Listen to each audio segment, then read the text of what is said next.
So it says, right, Ele Toledot Noach, Ish Tzadik, right, Noach Ish Tzadik Tamim Haya Bedorotav, Et Elohim Italech Noach. So it says right in the Pasuk that Noach was, first of all, it says his name twice, right? It says Ele Toledot Noach, and it says Noach again. Noach Ish Tzadik.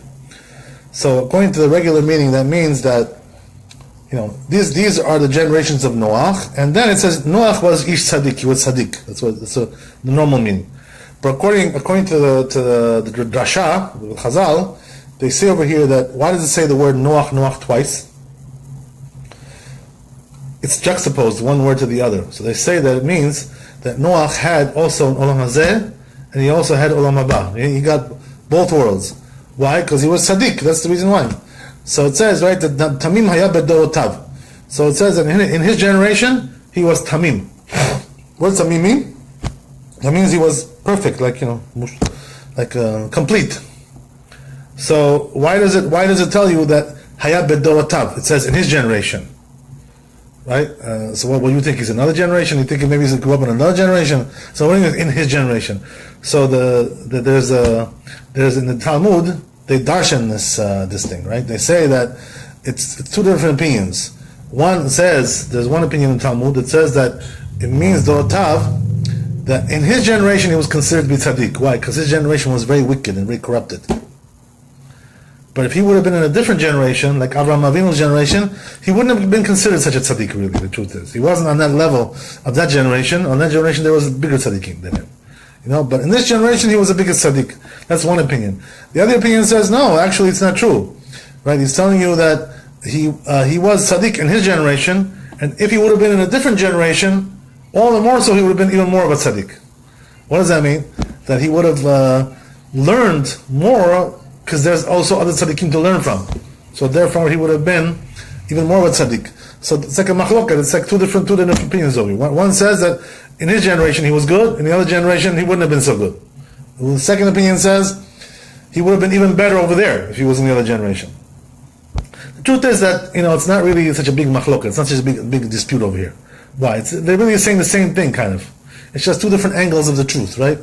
Sometimes, you see in Chazal, they argue about something, a certain issue. And it seems to us like it just doesn't reconcile one with the other. It's like two different opinions. It's total contradiction between one and the other. But the truth is that we say, right, we have a concept in Torah, which is Elu Divrei Elohim Chaim. What does that mean? They're all words of God. These opinions are all the words of God. How is that? But one is wrong, no? Either one is right, the other one is wrong. Can't be they're both right, because they contradict each other. So the truth is that the real depth of the truth with these disputes that there is in Chazal and Talmud is that they're all true. It's just that sometimes we don't know how to reconcile them so well. But when we get to the future, when HaKadosh Baruch Hu shows us the deeper meanings of the Torah, when Mashiach will come and all that, so then we'll understand much deeper all these opinions of Chazal, what they really meant, the depths of what they meant. So we're just now touching the surface of these opinions. Then later on we're going to get into the deeper part. But here it's actually not so hard to reconcile these two opinions. Why? Because you can say that that's true. If he was a tzaddik in his generation, according to the first opinion, if he was in another generation, he wouldn't have been such a tzaddik. The other guy says that the other opinion says that if he wasn't in the other generation, he would have been even more of a tzaddik. So really, there's no contradiction. Why? Because one is saying like this, that on his level that he was in that generation, if he would have been in a different generation, they wouldn't have been considered so much. Meaning what? On that level that he was now.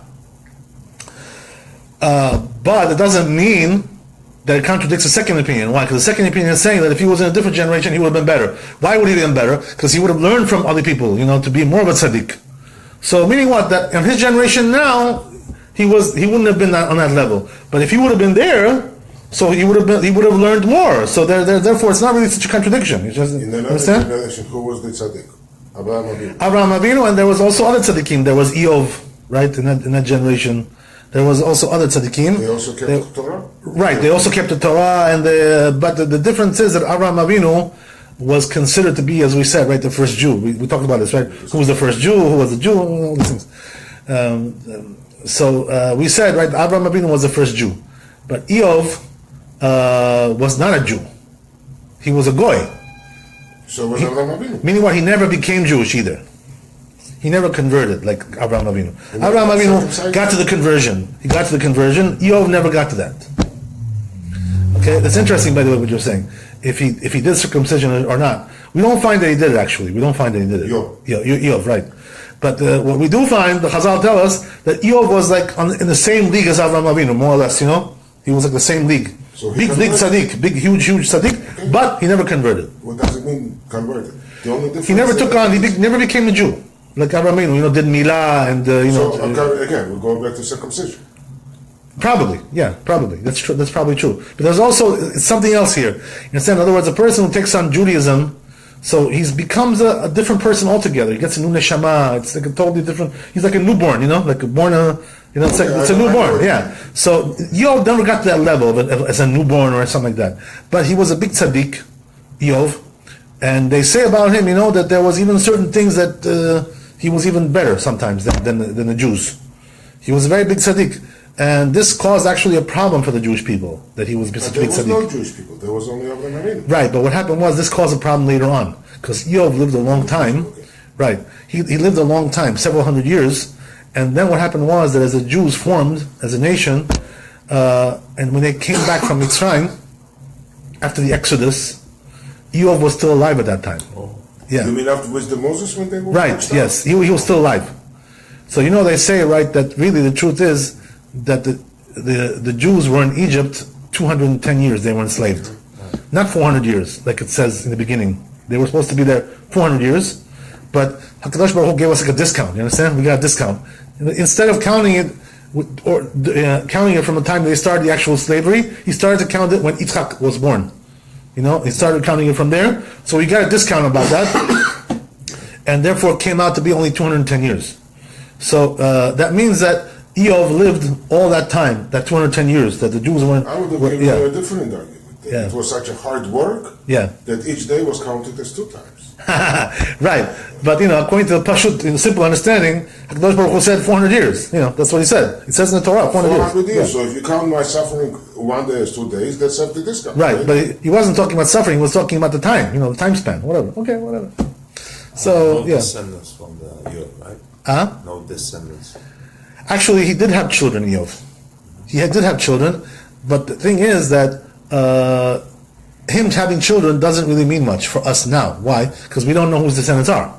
No, no nation came.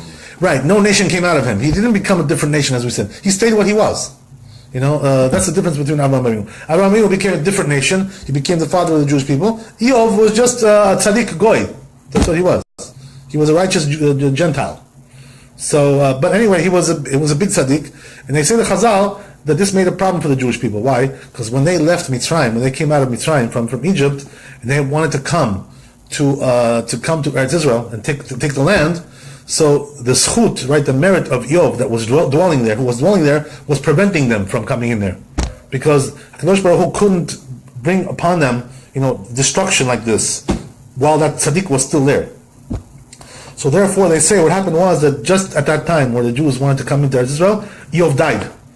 So then it made it possible for them to come in. Otherwise, he wasn't. He was holding the fort. He was the strength of that place. So Eov and Avraham Avinu were the big tzaddikim of that generation, and Noach was not on that level. By the way, we already mentioned, right, that the reason he wasn't is because he wasn't so caring about his generation. He wasn't so, he wasn't so benevolent about his generation to teach them, to mekarav them, to bring them to tshuva and all these things. Wasn't he standing there and preaching that the flood is coming? Right, he was. But what happened was, that's good. You're asking. It's a good question. So the answer is that even though he was preaching to them about destruction is going to come, and he warned them over and over and over, he was warning them for 120 years. Understand? This was not just a one-time thing. Over and over again and again. They didn't listen, right? But the thing was that what he failed to do was to actually take a positive approach, to bring them close to Hashem, to make programs, to make classes, to make Chabad, right, all these things. Yeah, this kind of style thing he didn't do. Right? Like Avraham Avinu, he did that. That's what he did, right? He had something which they call in the Torah Eshel, right? It says in the Torah he made Eshel. By the way, Rabbi Aaron told me that Eshel is like Chabad, same gematria, whatever. I don't know. It's interesting, like you say. But anyway, the point is that what they say that Avraham Avinu made Eshel.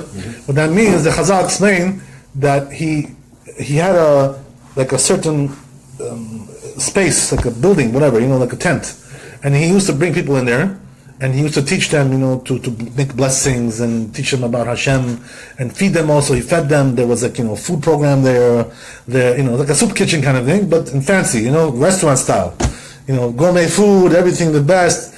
And he only did this just to bring them close to Hashem. That's the only thing that he cared about. He wasn't worried about making parties, drinking and having a good time. He wasn't talking about that. He was doing it for Hashem. Not for fun. So this is what Noach failed to do. He didn't do all these things. He didn't care about the generation so much. So this is probably the main difference between Noach and Avraham Avinu. But it could be there's also different thing there, which is that Avraham Avinu probably was more of a Hasid also. What I mean to say is that, he was more pious, like more holy. Noach was a tzaddik, but it doesn't say he was a Hasid. He wasn't like overly pious. We don't find that he was pious. We find that he was a tzaddik, it says, right? He kept all the laws, he kept all the rules, everything he kept, but there's also something about that, which is a Hasid. Hasid means that he does more than the halakha, he does more, he does Hasidut. Extra things, yes, and to get closer to Hashem more and more and more and so forth and so on. So, what we're saying is that Noach, really these two opinions can be reconciled pretty easily. It's not really such a hard to reconcile them. One is talking about his actual level, and the other one is talking about his potential level. That he would have been in a different generation, potentially he could have been greater. It's just that he needed the catalyst, that's what it means, yeah. Okay, so let's go on. So then we talk about, right, that he has three sons. Vayoled Noach shlosha banim, et Shem, et Ham, ve'et Yafet, right? So these three sons, Chazal teach us the character of each one of them, right? Shem was the father of the Jewish people. So he was the righteous one of the family. He was a Chacham, Tzaddik, right? He was a Chacham and Tzaddik of the generation, right? Ham was the one who, the African people, Kushim, the black people came from. And Yefet was the forefather of the European people. Like we're talking about all the European nations. So the middle son was black. He wasn't born black, okay? So the Chazal tell us that what happened was that when HaKadosh Baruch Hu told all of them to go into the ark, so one of the things he told them is that they're not allowed to have sexual relations in the ark, right? And what's the reason for that, by the way? Why did he tell them not to have relations? Everybody was married? All three sons were married? He had three, yes. They were all married, right? All of them were married, right, yes. So there were four couples? And Noach was also married, right? So they all have a wife, right? Four couples. But they didn't have any kids, right? Or did they have children? I don't know. We don't find that they had children. Okay. We find, I think, that they had children afterwards. Right? After the flood. But I think beforehand we don't see that they had children. We don't see anywhere that they had children. So anyway, what we're saying is that it's pretty obvious that they didn't have, because otherwise they would have said so. That they also went into the ark, him and their children. It doesn't say that. So four couples went into the ark. Four couples went into the ark. So all of them were forbidden to have relations with their wives. So what happened was, they say three failed when it comes to this, right? Three went over this commandment. Three of them. One of them was Ham. He had relations with his wife, and the other one was the dog, and also the raven, right? Those three had relations with their wives. Two of them were animals. Okay. So anyway, the animals are also forbidden. That's the interesting thing, right? The animals also are forbidden, but these two animals went over. So they say that when the Chazal tell us that when Ham, it says in the Midrash, when Ham had relations with his wife, so when he came out of the ark, Kadosh Baruch Hu turned him into black. That's what happened. And also his facial features, changed and everything, the lips and everything, all that stuff, So he changed, and this is how we this came about, this whole thing. The reason why I'm asking was I heard another opinion. Yeah. So the opinion that I heard that while the ark was being closed, one of the angels flew in from Hashem, and the angel had intercourse with Ham's wife. Oh, That's what I heard. okay. Okay? And God got upset and punished him. Wait, punished who? Punished The woman. I You see. see one of those angels originally that you said that came Yeah. to the earth? Yes. One of those angels snuck in or flew in or whatever, got into the ark. That's very interesting. I've never seen this. What you're talking about. The question is if there's a source for it. If you know what the source is, because otherwise it's hard to verify or corroborate. These kinds of If I tell things. you the source, you won't be very happy. What's the source? Rabbi. Yeah, but where did he get it from? That's the question, right? That's the question. And then I had an argument. He's not the source. He's just a speaker. He's a speaker. Right. He's a speaker. I didn't ask him why, because he's going to tell me Megillat Esther, page 252, page 6. I don't know. When did he tell you that? No, he told me because I had a question. Right. Okay? Yeah. And I said, in that case, if the angel flew in and he sinned with a woman, Yeah. he forced the woman, like he said that he pretended to be whatever. Right? Why is the woman punished? Right. That's a good question. You're right. You're absolutely right. All right? Because this I would call it entrapment. But anyway, if you get a chance to ask him one day, like where he found that would be interesting to see. I'm going to ask him the Shabbat. Okay, very good. I'm serious. Very good, because I've never seen it, and I've been to the Midrashim, like in the Talmud, whatever. Yeah, of course. So I don't remember. Also in the Zohar, I didn't see anything like that. So the question is, where do you get that from? But Okay, we'll say see. between us, right? Oh yeah, Okay? I'm serious. but it's going to be on Facebook. Okay, so Now you tell me. that's okay. Don't worry about it. Is there It's anybody okay. there anyway? There's nothing wrong with that. It's the conversation. We had a conversation with them. Okay, so anyway, so what we're saying is like this, Rabbi, that Ham, right, was as we said, he was the forefather of the Africans. Now the thing is that Ham, they say, right, that Shem, as we said, was a tzaddik, and Yefet was like somewhere in the middle. He wasn't such a tzaddik. He wasn't such a rasha. And Ham was a rasha. This was a difference between these three. So we had a family of with all kinds of people here. Good, middle, and bad. Right, right, exactly, ugly. Right. So how do we know this? By the way, that Shem was a tzaddik, because the truth is, Chazal tell us that Shem became, as we said, the forefather of the Jews, but also he himself was a big tzaddik. Shem. He himself was a big chacham.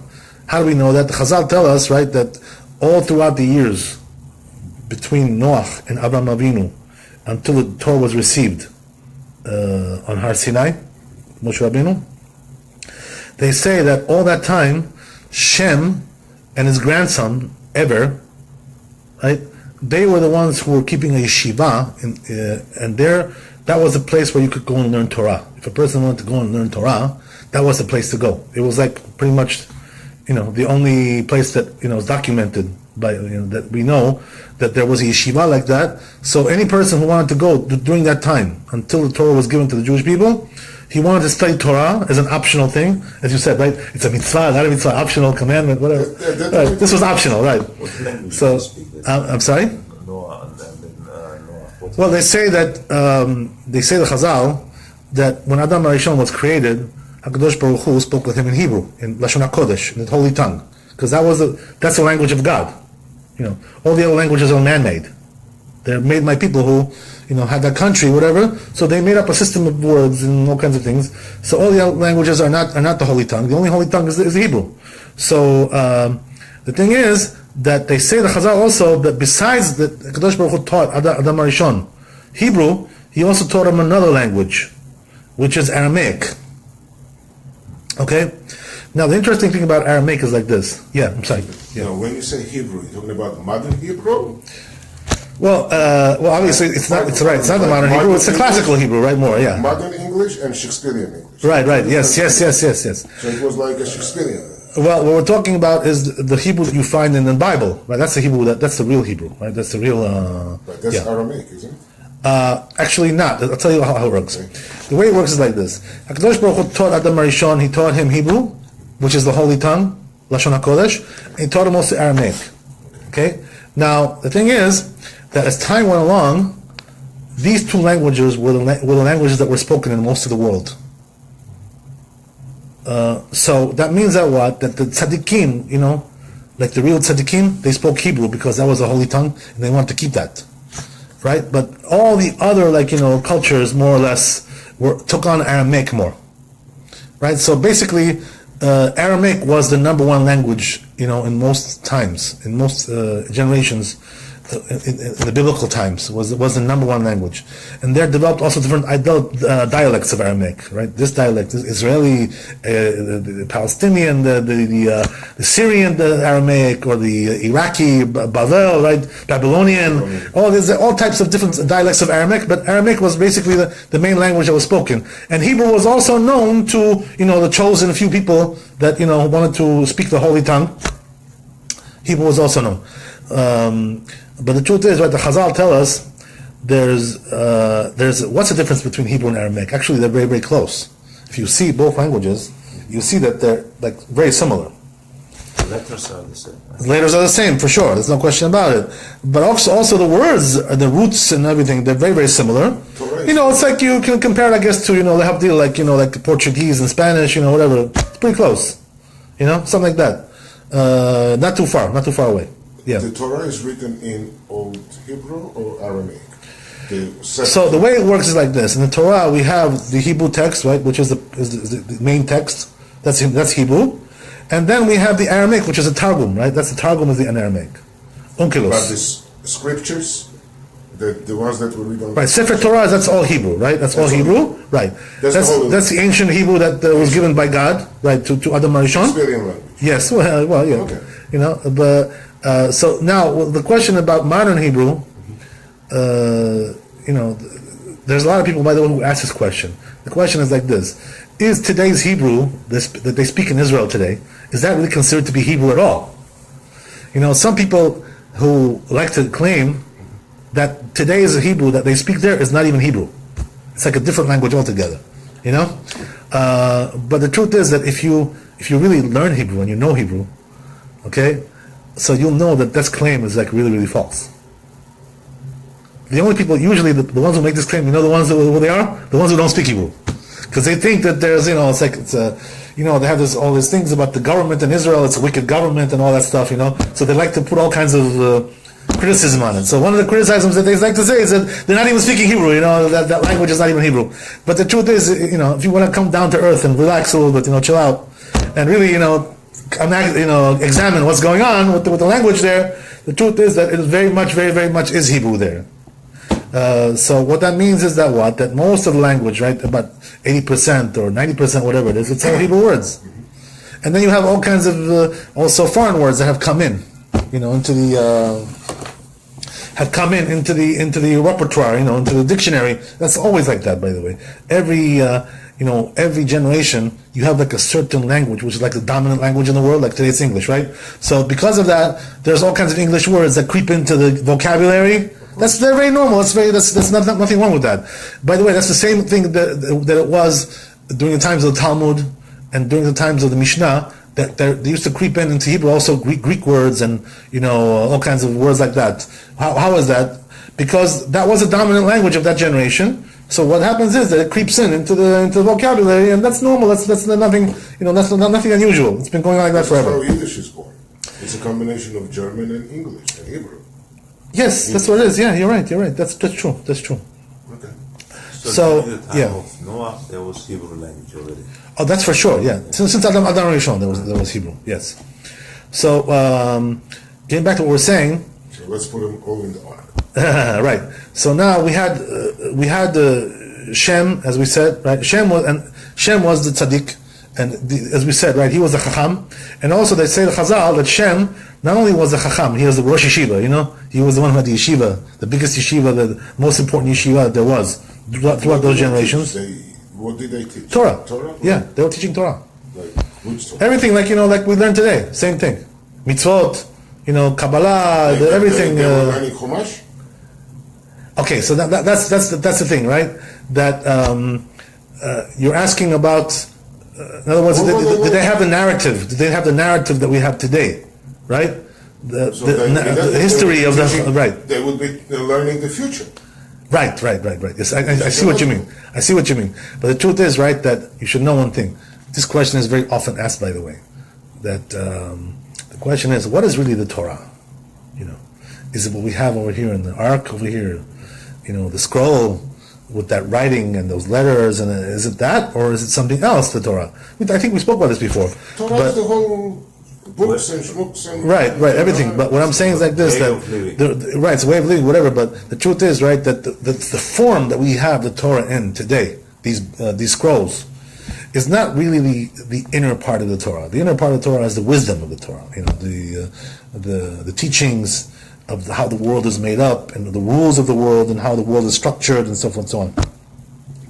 When a person learns really Torah, he's learning how the makeup of the universe, the makeup of the world as it is. He's learning all that. So what happens is that we have this Torah, but what it is because basically HaKadosh Baruch Hu, for us, as human beings in this world, he put all that wisdom into a scroll, with writing that we can roll up and put it into the ark. Meaning to say that it's like a bunch of stories, basically, and a bunch of narratives, but the deeper meaning over there is not that. You understand? In other words, there's all kinds of layers in the Torah. There's the outside layer, then there's a little bit more inside, more inside, right? We call that pshat, right? What's a pshat? Pshat is the simple meaning of what's written there. And then there's a drash, right, which is a little bit deeper, right? Then we have the remez, which is deeper, more, and then we have the sod, right? So we have 4 levels of Torah. So what it could be, by the way, it seems more likely that they didn't have this narrative that we have, right? It's logical. So right, future. Right, exactly. It's future, right? Doesn't make any sense. You're right. So because of that, what they probably had was not this narrative. What they probably had was the wisdom of the Torah, more the inner wisdom. But they also were keeping the mitzvot, halacha. They were keeping. That we know, right? The Chazal say that they were keeping all the mitzvot. Pesach, Sukkot, everything, all that stuff they were doing. Why is that? Because those mitzvot allow you to really connect with the Hashem, with God. Once you connect with those mitzvot, you are totally connected with God. So therefore, that's like the medium. You cannot really connect with Hashem without doing the mitzvot. How can you keep Pesach? Yeah. In his time, because Pesach is the future. Right. So they weren't looking at it, as we said, right? They weren't looking at it as a narrative. So he was they're looking at it as like right, exactly. You do this, right, exactly. And by the way, that's more correct with the way they understood it. What that means is that really Pesach has nothing to do with history. It's not a history lesson. You understand? It's a certain kind of a nature there. It's a certain kind of a wisdom. It's a certain kind of a thing which you have to understand the reasons why we do these things. There's very, very deep reasons for these things. Right? So if a person understands those, he doesn't really need to learn about, Abadim Hainu, we were slaves in Egypt, and with the mud and the clay and all that stuff. That's not really the important issue there. The important issue is that there is a certain nature that comes at that time of the year in the world. And in order to get connect with that power of holiness, you need to do all those rituals in order to connect with that. That's all the idea. The narrative is just a nice story, for the kids. It's nice, to hear that. It's good. It's also Torah, but that's like it's like the pshat. It's a more simple meaning, but the deeper meanings are much more than that, much more profound. So that's what they were doing. They were learning more profound meanings, of the Torah. They didn't have to deal with the narrative because, as you said, there was something that wasn't pertinent to them. It wasn't shaykh. It's not relevant for them. So all these things because it didn't happen yet. Whatever. Right? Exactly. It was unknown to them. Right. So this is just the clothing. It's just like you have Jimmy, right? Jimmy, right? Who's Jimmy? Jimmy is the soul, right? And then he has the body, right? He's got the hair and he's got the sweater. The t-shirt inside, undershirt. That's all coverings. It's just clothing. So also the Torah has clothing. The clothing of the Torah is this narrative that we have. It's like just the outside clothing. That's what it is. That's your sweater. But that's not really the inside. That's not something else. Okay, but it's all Torah anyway, right? It's all one body. But in those days, they didn't need the outer clothing, right? They were dealing with the inner clothing. That's what it is. So getting back to what we're saying, right? Shem was as a tzaddik, but also the Chazal say that Shem was also Kohen Gadol. What does that mean? That he was the one who was offering the sacrifices. He was living in Jerusalem after the flood occurred, and he became the Kohen Gadol, meaning to say that he was offering all the sacrifices in the place where the Beit HaMikdash was supposed to be built, right? Har HaMoriah, the Temple Mount. He was over there at that place, and he was the one who was in charge of doing all the korbanot, all the sacrifices. They say, right, the Chazal, that one of the pillars of the world that it stands on is sacrifices. So today, by the way, we don't have sacrifices, So how does the world stand? So they say today it's the prayers, right? In other words, the Kadosh Baruch Hu, he made, the sages, they made a way to keep that element of the sacrifice is going by way of what we say with our mouth, the prayers. So the prayers are not coming in the place of the sacrifices. So a person who prays, it's like he brings a sacrifice every day. You know, when he comes to Shachrit, like you came this morning, so it's being like a korban, it's being a sacrifice. That's what it is. When he comes in the mincha, it's being another korban. It's like the same thing. So a person who's doing these things, he's bringing like a korban every day. That's what he's doing. So now the world exists on the prayers instead of existing on the sacrifices. That's the way it works. They say, by the way, the Chazal, something even more powerful. That the truth is, right, that a person who studies Torah, the Torah is so powerful, it's more powerful than everything else. So therefore, a person who studies Torah, he doesn't need sacrifices, he doesn't need anything. He can just get by with Torah only. If he studies Torah all the time, he doesn't need anything else. He's totally like above nature. Nothing can stop him. Nothing can overpower him. Nothing can touch him. And by the way, you may think this is just some kind of a cliche, but it's much more actually. You know that this was actually what used to happen. Why? Because in the days of the Talmud, there were certain rabbis in the days of Talmud that all they did was study Torah. They didn't even pray. They were not praying, and they were not doing anything, just sitting all day and studying Torah. Nothing else. That's all they did, right? Very minimal amount of sleep, very minimal amount of food, just to subside, just to exist, and that was it. All they did was learn Torah all the time. As they say, right, the Chazal in the Talmud, they say that there was one rabbi, I think it was Rabbi Yehuda.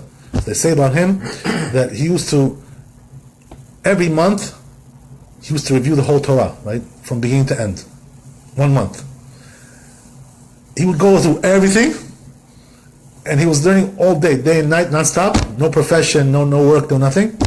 And then at the end of that 30-day cycle, he would say like one prayer, like that was about it. But besides that, he wasn't praying at all. So we see from there, by the way, that a person who's learning Torah, he doesn't need korbanot, he doesn't need prayers, he doesn't need any of these things. He totally subsides on that. So the Torah is the most powerful medium that we have. When you have that, when you're connected with that, you don't need anything else. So Shem, that's what he was, right? He was the big rabbi. He was a Kohen Gadol, right? He was a holy man, a very holy man, Shem. And also he had his grandson Eber, right, who was with him also in the yeshiva. And they were the two big rabbis, all those generations from time of Noach until the time of Moshe Rabbeinu. They say, by the way, that also Avraham Avinu, who was 10 generations after Noach, right, as you know, right? He also saw Shem. He met Shem. Right, as the Torah tells us. So Shem lived all that 10 generations he lived. His yeshiva was open all that time. So meaning what? That even our forefathers, when they needed to go to yeshiva, they used to go to yeshiva of Shem. Avraham Avinu studied there. Right? Yitzchak studied there. Yaakov studied there. Can you imagine? They all studied in the yeshiva of Shem. In that case, how come Shem was not the first Jew? Because as we said, right, he didn't convert. He wasn't the forefather of the Jewish people. He didn't go that far as Avraham Avinu went, right? Also Shem, same thing, right? Shem was also, he didn't go that far, but at that time he was the main source of Torah. He was the main source of avodah, of the service of God. All these things. He was everything. He also had a bet din, right? Bet din, court. That means that if somebody wanted to get justice, for some kind of a dispute that there was between people and so forth and so on, they used to go to the court of Shem and Eber. That's the way it was. So this is Shem. Now we have also the other brothers, right? So as we said, right, that Yefet was not a tzaddik, but he wasn't such a rasha either. He was in the middle, right? Something in the middle. Where do we learn this, by the way? This whole thing. And also we say that Ham was the Rasha, right? So how do we know? So they say the Chazal that actually it says in the Torah itself that when after the flood was over and Ham did what he did to his father, right? What happened was over there that after they came out of the ark, so Noach had vines that he took to the ark. And once he came out, he planted them and he made grapes, and then he made wine with that. So they say, right, that one day he came out, he got drunk, and he drank like very heavy. So he got drunk and came to him, Ham, and castrated him. Right? He castrated his father. Can you imagine? So why did he do that? They say Chazal, the reason he did it was because he thought maybe, that my father now wants to have more children probably. So I'm not going to allow him to do that. Why? Because I'm going to lose inheritance. If he has more children, we have to divide up the world into more pieces. He says, I want 1/3 of the world. He says, now he's going to bring another son, and what? I'm going to now lose a portion of my inheritance. So he castrated him. And there's also another opinion that he also had some kind of, he had some kind of homosexual thing with him there. You understand? Two opinions over there. They're both right.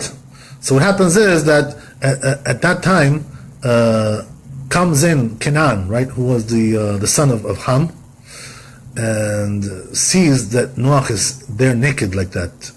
After he did what he did, Ham, he went in there, he saw what happened. Actually, this was before what he did. So he went in there, he saw what happened. So Ham also came. And he did what he did, and then once the brothers heard Shem and Yefet, they came right and covered Noach. Right, but Ham, we see what he did. He castrated his father. He had this terrible thing with him, and but Shem and Yefet came and covered their father. So they say right that when they took the blanket to cover him, they turned their faces like this backwards. So they shouldn't see his nakedness even. So they were much better than Ham. You see from there, right, from the behavior of the three brothers, you see that Ham was actually obviously the worst, no question about it. But besides that, what you see is that Yefet was not such a big tzaddik like Shem. How do we know that? Because the Chazal tell us, right, that who really instigated this whole thing to put the blanket on Noach? This was really Shem, right? But he convinced Yefet to do it with him. You know what I mean?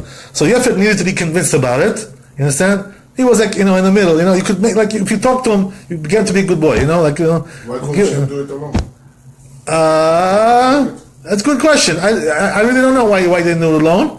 But the point is, right, he convinced his, probably I'll tell you why, just not thinking about it for a second, because what happens is like this, right, what you want to do is you want to keep your eyes, like, not seeing what you're doing, right, you want to keep your, head turned back. So it's hard to cover somebody like that with one hand. In other words, right, exactly. They took, right, exactly. They had two hands spread out, and they went like that because since their eyes were covered, so they needed like two people. Probably that's probably the reason why.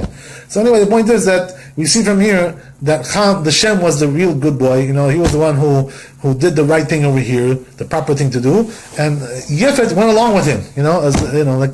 Somebody you can convince him sometimes to be a good boy. If you talk with him, you give him a pep talk, whatever. So, but Ham, this guy, you see what he did, right? So we see exactly what their characters were. Okay, so let's go on a little bit. So we're going into the ark now, right? As you said. We went into the ark, or we just came out? Yeah, that was like a precursor, but So we're in the ark. Yeah. So now the thing is that the amazing thing is over here that, as we know, Noach started to build the ark 120 years before, and all the people he was warning them, as we said, he was giving them all kinds of warnings, but they didn't take notice to his warnings. Not only that, but they already had contingency plans, what they were going to do just in case it actually happens. What he warned about. So they had a few options they were trying to talk about doing. One was they said, what we'll do if we see him going into the ark, trying to escape from the water, so we'll go and we'll break the ark, break it down. We'll take axes, break it down, and we'll kill Noach. That's what we'll do. Also, there was other people also who had different plans. As we said, right, that there was people who were giants over there in the generation, very tall people and all that stuff. So what they were thinking to do was to go up in the highest mountains there is in the world. And they said, if you go up there, for sure, we'll be saved from the flood, because the flood won't go that high. So they had all kinds of contingency plans like this. In the end, none of them worked, obviously, because the Kadosh Baruch Hu didn't want it to work. So all these plans failed.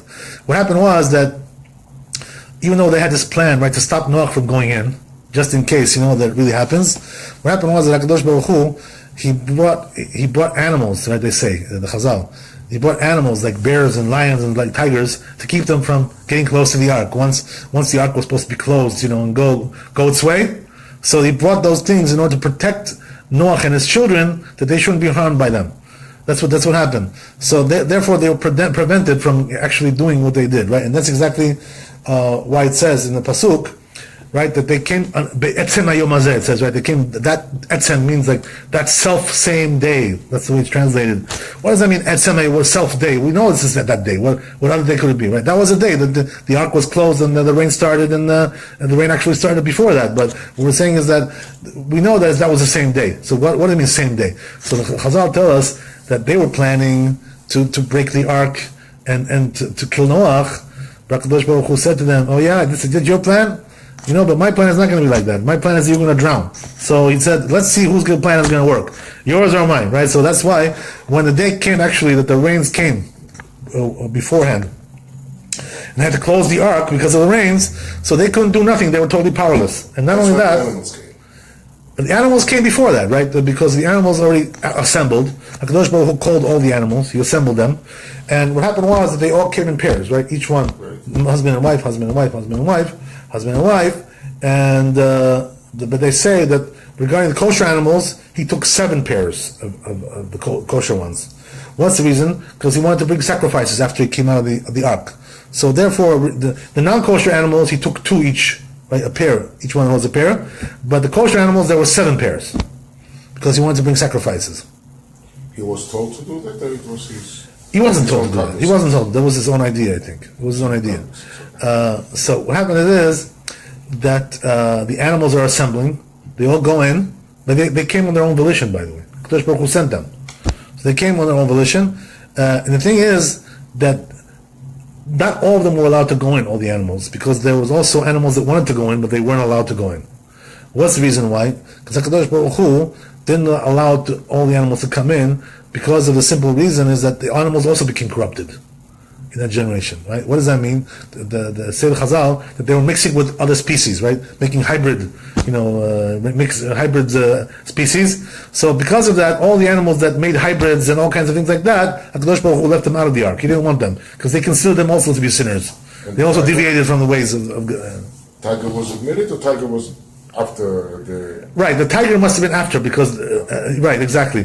Because the tiger was not at that time... not that time documented at all. Even if it was, they all died anyway, right? Because HaKadosh Baruch Hu didn't want those hybrid animals in the ark. He only wanted the pure ones. So all the impure ones were not able to get in, and they all died. That's what happened. So they say the Chazal, by the way, that if you think about it, like normally, it can't be that everybody was a Rasha in the whole world. There wasn't like any of them that was righteous or somewhat righteous or whatever. So why did HaKadosh Baruch Hu only save Noach and his sons, and all the other people were killed? What, they were all like so wicked, HaKadosh Baruch Hu couldn't save them? He couldn't save any of them? We're talking about millions of people, so what, all of them were so wicked they deserve to die? So Chazal tell us that there's an answer to that. The answer really seems to be that when there's Avodah Zarah and Gilui Arayot in the world, Gilui Arayot means sexual misconduct, right? All these things. So they say that Andra Alamusia comes to the world and kills everybody, kills Tzaddik and Rasha. What does that mean? That means that once the world gets out of hand and it becomes totally corrupted, so then what happens is that HaKadosh Baruch Hu sends a certain angel that doesn't recognize between good and bad. He kills everybody. Right? And this is what happened over here.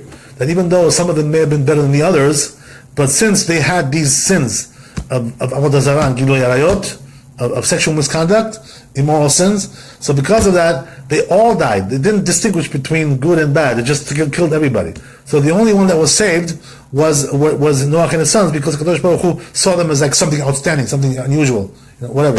But the truth is, right, that before they went into the ark, as we said, right, that Noach and Ham and Yefet were not really such big tzaddikim, as we said, right? Noach was a Rasha. But all that, what we're saying, is after they went into the ark. But prior to going to the ark, they were all tzaddikim, it said, right? They didn't sin yet. Not Yefet and not Ham. So all the sins with them started after the flood occurred. But beforehand, they were all tzaddikim, and that's why they were all able to say it. Because if Ham would have done what he did, before the flood, he would have been killed too. That's it's very clear. Yeah, he had no chance of being saved. But it says, the pasuk says, "Vatishachet haaretz lifnei Elohim, v'tima la'aretz Hamas." So it says, right, that even though we had all these sins, as we mentioned, but it says, right, the land was full of Hamas. right? Not the Hamas that we have in Israel, those guys over there, those crazy guys. But it's very similar to that, by the way. They must have taken it from here, that name, whatever. They like that name. It's good. It fits them, right? So what's Hamas? Hamas means robbery, like theft and stuff, corruption like that. So what we're saying is that why does it mention Dafka Hamas? It doesn't mention all the other sins over here. It just mentions this one. So the Chazal learn out from there that that's really what sealed the doom of this generation, of the theft. Was the what that really nailed it in the coffin, right? After that, they weren't able to correct it anymore, right? Exactly. Why is that, by the way? What's the reason? Because HaKadosh Baruch Hu, when it comes to the sins of immorality, sexual, and when it comes to the sin of Avodah Zarah, so that's God. You're like insulting God by doing that. You're not killing anybody. You're not harming anybody when you do that. You understand? But when you do theft, it's like Ben Adam Lachavero. It's between a man and his fellow. And when a person does that, it's already like the Midat Hadin, right? The justice.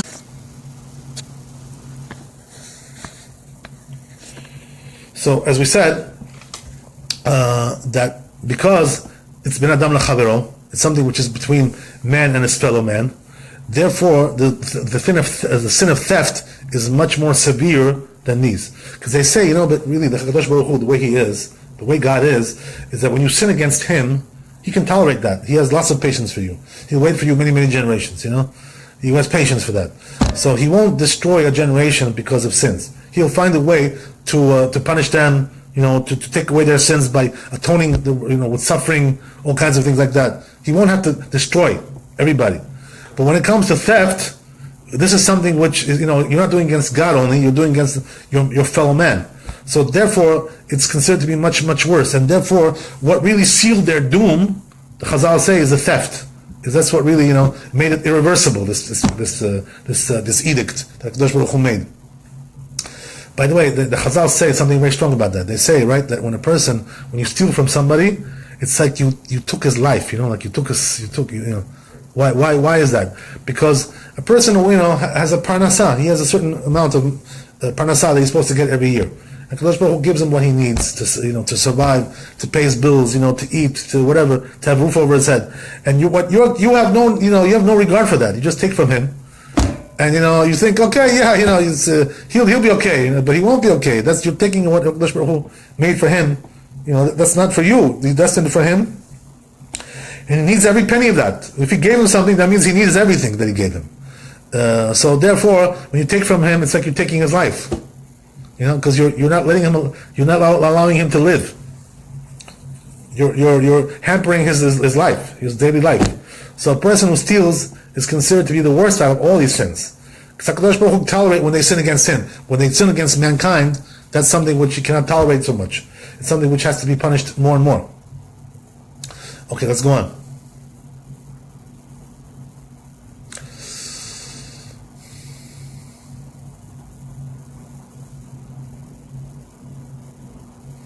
So he tells them, right, as we said, that he told them to make the ark 120 years beforehand, and he told them also to make it in a certain way, right? The structure had to be very precise of the ark. By the way, this was not a ship, There's a difference between an ark and a ship. It's not a coincidence it's called an ark. It's not called Noach's ship, right? Because it wasn't a ship. So the question is, why didn't he make a ship? If you needed to go in the water, so you should have a nice ship there. So the answer is, Rabotai, that the ship wouldn't have been saving him here so well. It wouldn't have been so suitable for him. Why is that? Because as we know, the Chazal tell us, right, and it says also in the Pasuk, that the water from the flood, how did so much water come out, that flooded the whole world like that? As they say, right, that the water was so great that it went 15 amot higher. Each amah is like a half a meter. So we're talking about it went 7 meters higher than the highest mountain that there is in the world. That's how much water there was. So the question is, where did all this water come from? To drown the whole world like that. This is like something unbelievable. That's this kind of amount of water. So they say it came from two sources, right? One is from the ground, from the earth, It came out from the earth. There was springs, mountains, fountains, right? They came out of the earth. HaKadosh Baruch Hu opened them up, and they came out from there, and they were gushing out. And also, it came from Shamayim. There was rain that was coming, but the rain was like tremendously, powerful and very torrential. And it was so powerful that no ship would have been able to survive such a rain like that. It would have just totally sunk the ship. You understand? Because it just would have accumulated so fast inside the ship, it just would have sunk it. So today they have what they do is when they build the ships, they have drainage, right? The water can be drained out.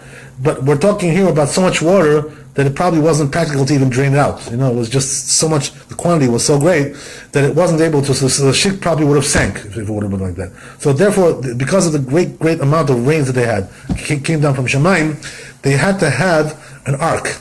So what does that mean, an ark? What's the difference between an ark and a ship? The structure of this thing was such that, first of all, it had 3 floors, right? One was for the humans, the top floor, the human beings. The second floor, the middle floor, was for the animals. And the bottom floor was for the refuse, right? For all the waste product, garbage, everything, right? All sewage, all that stuff was going down there. The thing is that, as we said, the ark, because of the great rains, it needed also to be covered on the top as well, not only on the bottom. So therefore, what he had to do was to make it in a way like this, where you have, the bottom looks like a ship, right? And then it has to be going like this, and all the way like a bow, like a closing like this, like arch. So it was totally closed off from the rain. And the way it was made is that it gets more narrow, like this. And here on the top, on the roof, it was just one amah there, which is half a meter. Can you imagine? The top of the ark was so narrow, it was one half a meter. Very, very small. So it was totally slanted like this, totally arched like this from all sides, and coming up like that, and a little thing like that. Why was it made like that? Because you had to drain the rain down.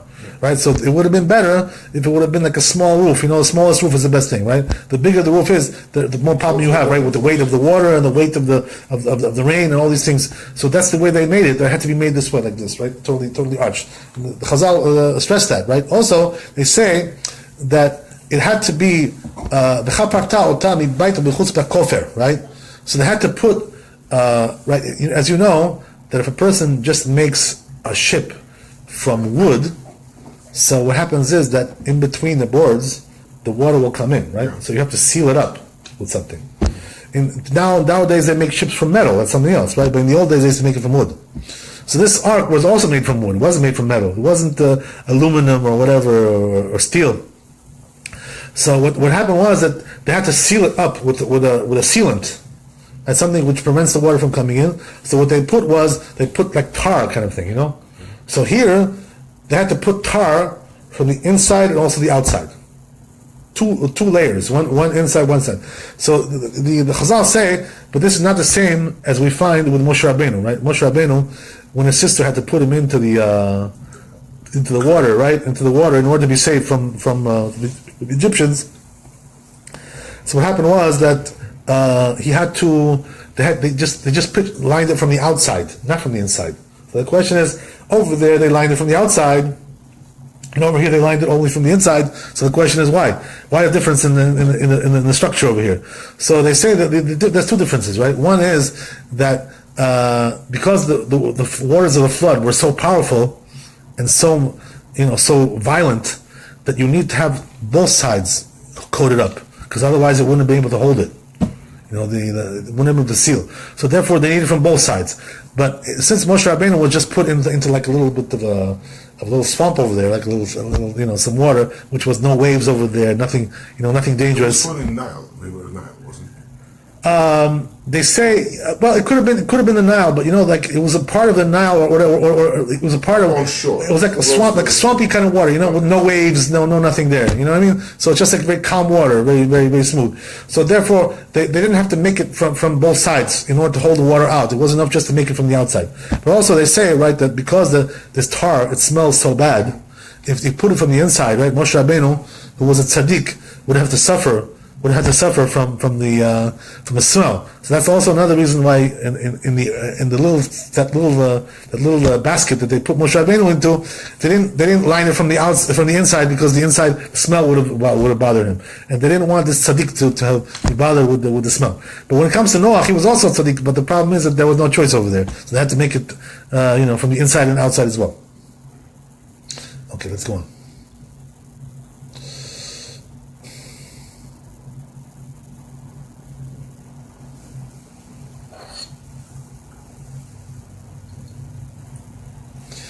Also, there's another thing, right, which is that how did they have light in there? Because they had to close there was a door there. They had to close it, So the question is, if it was all covered, as we said. How did the light come in? Right. So the question is, how did they see what was going on in there? That's the yeah. So there's two opinions, right, in the Chazal. It says in the pasuk that they had something there. I'll tell you what it says.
Hello.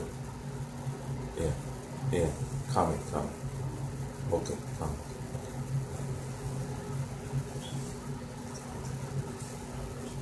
Was messed up with the